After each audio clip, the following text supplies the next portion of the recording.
అక్షరం నుంచి బయటికెళ్ళే విద్యార్థులు అకాడమిక్స్‌లోనే కాదు, ఏ పని చేసుకొనైనా బతకగలమన్న కాన్ఫిడెన్స్ వాళ్ళకి రావాలి. అలా రావాలి అంటే మనం చిన్నప్పటి నుంచే వాళ్ళకి ఒక అకాడమిక్స్ ఒకటే కాకుండా వేరే లైఫ్ స్కిల్స్ అన్నీ కూడా వాళ్ళకి నర్చర్ చేయాలి.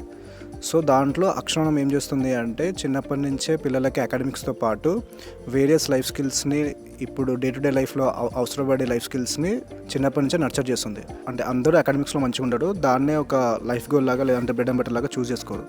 సో, కొంతమంది వేరే లైఫ్ స్కిల్స్‌లో చాలా బాగుంటారు. ఇప్పుడు one of the life skill ఏంటిదంటే ఫ్యాబ్రికేషన్ నేర్చుకోవడానికి ఎవ్రీడే ఒక 3-4 స్టూడెంట్స్ వచ్చి నేర్చుకొని మళ్ళీ వెళ్తుంటారు. అట్లా ఎవ్రీడే అవుతుంటుంది ఇక్కడ. అండ్ బయట స్కూల్లో ఏంటంటే ఇలాంటి యాక్టివిటీస్ లేదంటే అకాడమిక్స్తో పాటు లైఫ్ స్కిల్స్ కూడా యాజ్ పర్ ఇంపార్టెంట్ అన్న విషయం అనేది ఎక్కువ ఫోకస్ చేయట్లేదు బయట. ఇలాంటి లైఫ్ స్కిల్స్ అక్షరంలో చాలా ఉన్నాయి కంపారిటివ్లీ బయట స్కూల్స్తో పోల్చుకుంటే. ఇప్పుడు ఏంటంటే అకాడమిక్స్లో అందరికీ ఇంట్రెస్ట్ ఉండదు. సో, కొంతమంది పిల్లలకి ఏంటంటే వేరేవి నేర్చుకోవాలన్న ప్యాషన్ ఉంటుంది. బట్ ఎర్లీ ఏజ్లో ఏంటంటే ఇప్పుడు అంత స్కోప్ ఉండట్లేదు. సో, అక్షరం ఏం చేస్తుంది అంటే ఎర్లీ ఏజ్ నుంచే వాళ్ళకి అకాడమిక్స్తో పాటు లైఫ్ స్కిల్స్ కూడా నేర్చుకునే అవకాశం ఇస్తుంది.